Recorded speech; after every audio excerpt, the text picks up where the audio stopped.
Hey there, this is Desma, aka Destiny Smasher, and this is going to be just a fun little video going over my favorite video games that I played in the year 2025. I am an active video game playing person for over 30 years now, and I've done some reviews for some smaller publications in the past. But yeah, so this is just going to be my own personal top 10, and the main rule is just that it needs to be a game I played and or completed for the first time this year.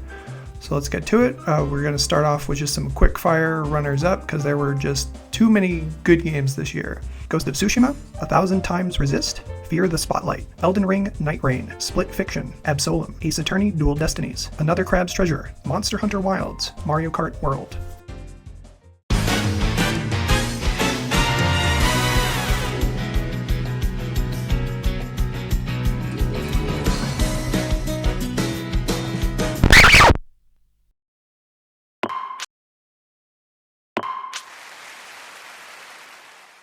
So, I haven't played the full version of Kirby Air Riders yet, but honestly, just this beta alone was one of the most enjoyable experiences I had in gaming all year. I dumped 10 hours into just this slice of online city trial chaos, and I utterly adored it. I would have bought just this as a standalone game if that was all there was to it, honestly. The full game probably would rank higher, I'm sure, but even just this limited beta I got to taste gave me more excitement and joy than even Mario Kart World did.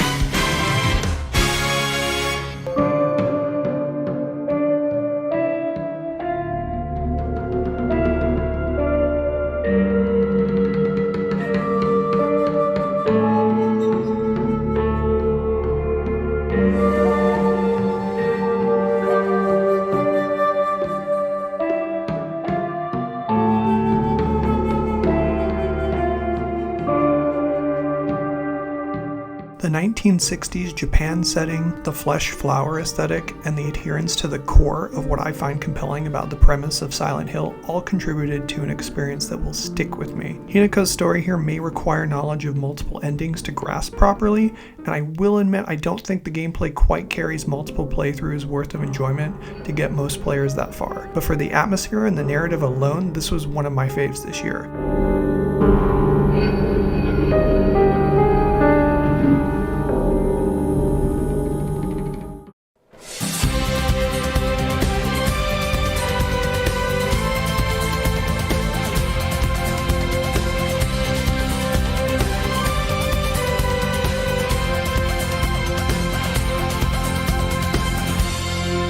Strange world, it's so fast and deep. All these things. After 25 years, a new 3D Donkey Kong adventure has arrived, and it reimagines the gorilla alongside a new take on Pauline. DK's gameplay has been completely rebooted to actually feel like playing as a big-armed beast, with destruction at the heart of the gameplay, and the power of music driving a fun if underexplained narrative. There's retro fan service for sure, but the bulk of this experience is all new and a complete redesign of Donkey Kong and Pauline from top to bottom. If it had more meat on the bones of its level design and narrative, it would probably be close to the top of my list this year. Either way, definitely the breakout first part for Nintendo's new console and a great new direction for one of their oldest iconic characters. This melody in harmony was like a chord that's gonna break us free.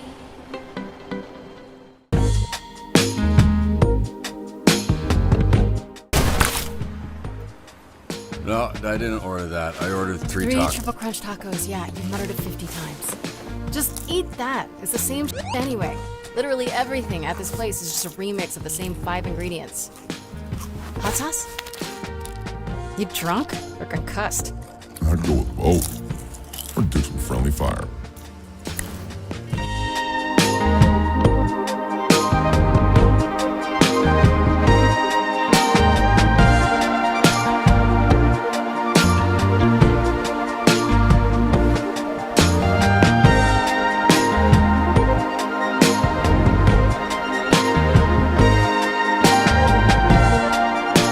Aaron Paul and Laura Bailey are two of my all-time favorite actors, so those two starring as leads in a new Telltale-style game made by previous Telltale employees was going to land in my lap one way or the other. Thankfully, the end result is honestly the best overall game of this subgenre I've ever played. The organic dialogue and acting are bolstered by decent animation, and there's actual video game in this video game in the form of an RTS-light role-playing style that will make each player's playthrough a little bit different, even impacting some of the story as well. The RTS gameplay throws fun wrinkles at you too, so not a single sequence of this management sim element feels wasted to me. I admit the writing could be a little too Redditor dude bro for my liking, and the lack of even a whiff of queer representation that isn't the butt of a joke is a teensy bit suspicious to me, but those are like sinned edges on a hero's cape for how well this experience pulls off the things it sets out to do. Just be prepared for some M-rated jokes and occasionally bloody fight scenes. This is a fantastic thematic premise with solid execution backing it up from top to bottom. I thought we were playing Magic the Gathering tonight. I am hoping we still may.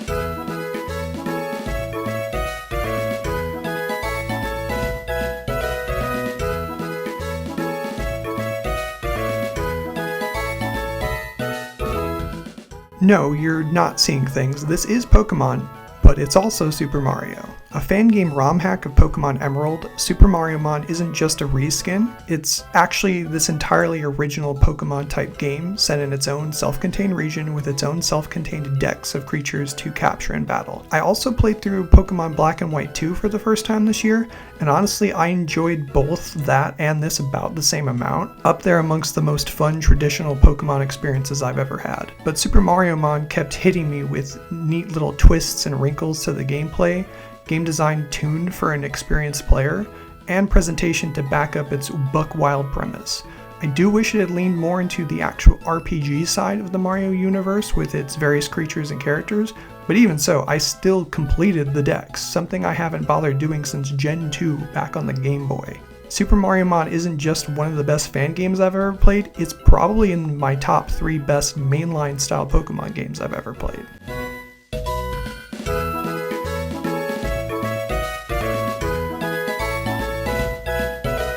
歌の中で君を探してる波の中で笑いながら漂う今の中で君を愛してる刻む一拍の永遠 I have a complicated relationship with Hideo Kojima's work. Death Stranding 2, however, I easily poured 40 hours into, and I could have kept going, if not for all the other games higher up on this list. I ran credits on this one, and I felt wholly satisfied. It really felt like this one found a nice balance of Kojima's brand of silliness, melodrama, unique gameplay, and it is the most similar game to Metal Gear Solid 5 I can think of, melding that game's glorious breadcrumb trail of upgrades and unlockables across Sam Porter's postal worker adventures. It's rare for games with this big a budget to have an emphasis on something as mundane as package delivery as the core gameplay, but On the Beach is one of the most fun times I've ever had in an open world game, and this is my second favorite Kojima game behind The Phantom Pain. 一粒の永遠を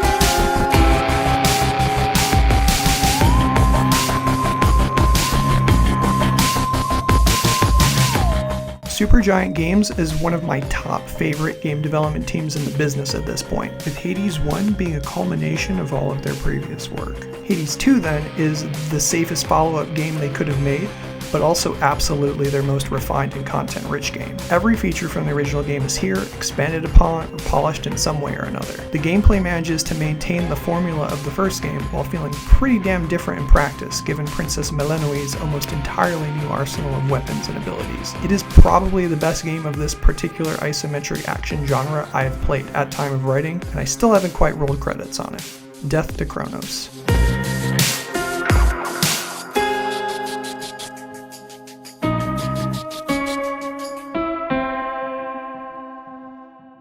Clair-obscur, trouble de rature, comptera effet. Clair-obscur, bordé aux peintures, trouvera sans elle. Clair-obscur, trouble de rature, courbera effet. Clair-obscur, bordé aux peintures, trouvera sans elle.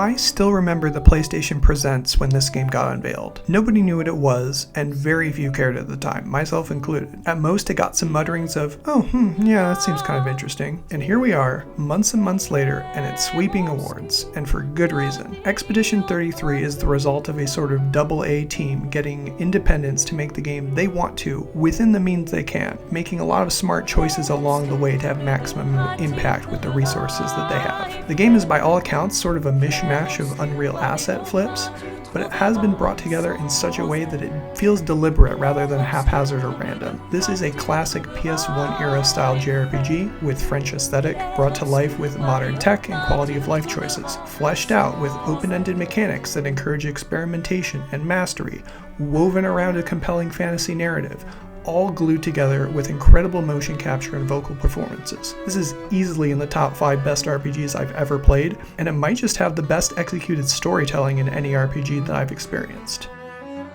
For those who come after.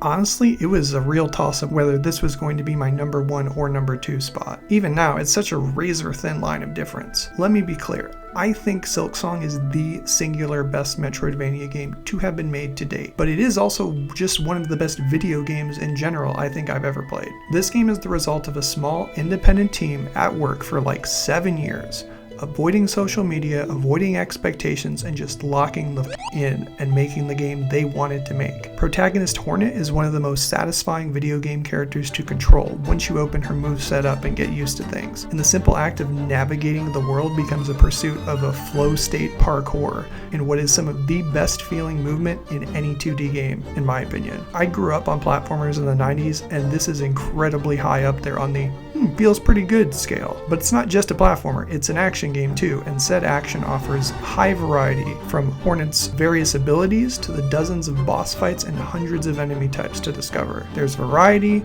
there's deep exploration, mini games, side quests, different loadouts, different playstyles. This is a masterwork of a Metroidvania. Did I have to use a guide to get from 80% completion to 100%? I sure did. Will this game be too difficult for some folks? It sure will, but it was pretty damn perfect for me. I have survived the fury of Farloom. I have borne its barbs and blades, and I have seen wonder behind its dangers.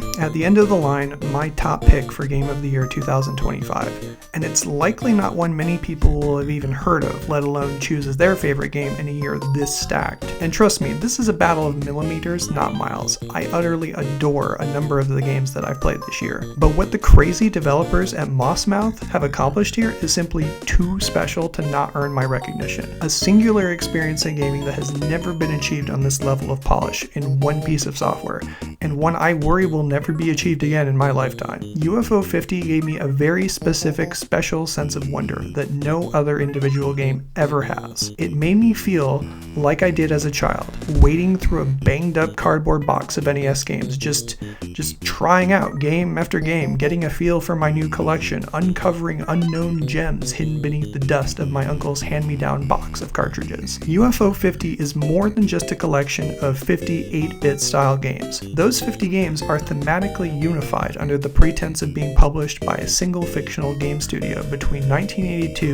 and 1989 for a made-up series of retro console. You can witness in chronological order the way this theoretical game developer improved at its craft, continued some of its own IP, and experimented in a way games very often do not try these days. It resonates with me in such a particular manner that I thought was impossible to go through as an adult.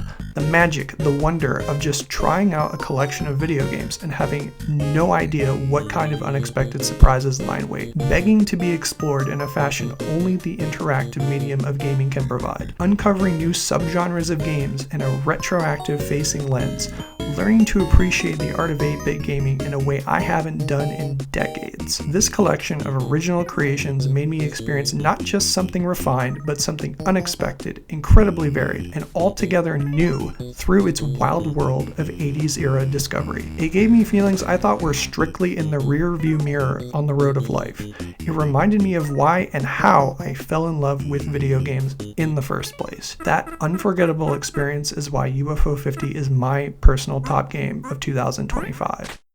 Keep calm and cherry on.